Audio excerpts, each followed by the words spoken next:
जय गुरुजी। जीवित पुत्र का व्रत, जिमुत वाहन भगवान की कथा। पुराने समय की बात है। जिमुत वाहन नामक गंधर्वों का राजकुमार था। जिमुत वाहन के पिता उसे राज्य का भार सौंपकर वानप्रस्थ आश्रम चले गए। जिमुत वाहन का मन राजपाट में नहीं लगता था।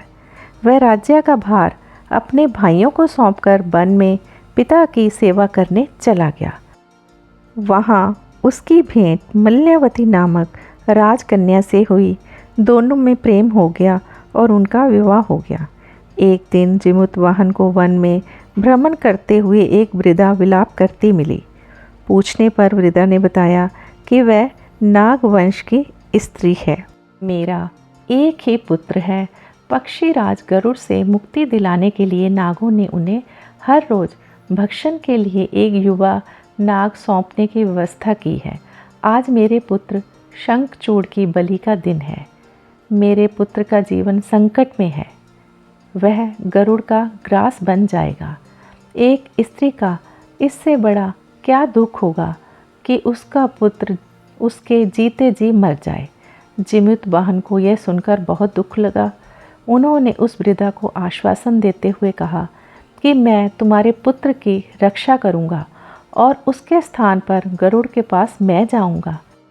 फिर वृद्धा के बेटे से लाल कपड़ा लेकर उसे लपेटकर जिमुत वाहन गरुड़ को बलि देने के लिए चुनी गई वध्यशिला पर लेट गया।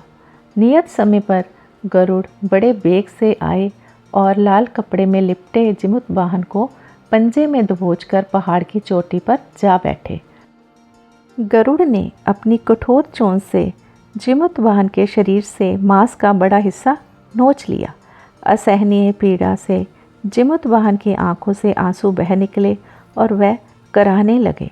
गरुड़ उनके आंसू और कराहना सुनकर आश्चर्य में पड़ गए, क्योंकि पहले कभी भी ऐसा नहीं हुआ था। उन्होंने जिमुत वाहन से उनका परिचय पूछा। फिर जिमुत वाहन ने सारा किस्सा कह सुनाया कि कैसे एक स्त्री के पुत्र की रक्षा हेतु वे प्राण देने आए हैं। आप मुझे खाकर अपनी भूख शांत कीजिए।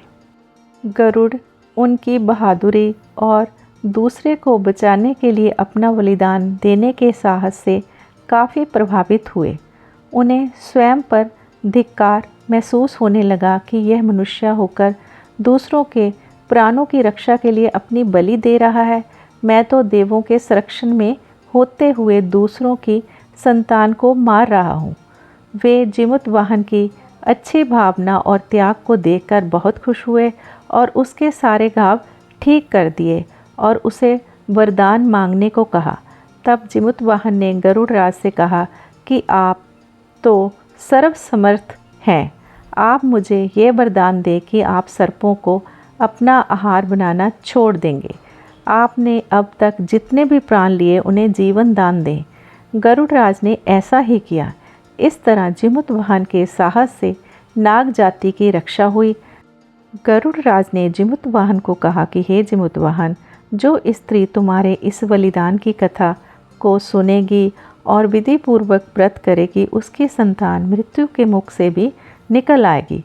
तब से ही संतान की रक्षा हेतु जिमुत वाहन की पूजा की प्रथा शुरू हो गई। बोल जिमुत वाहन भगवान की जय।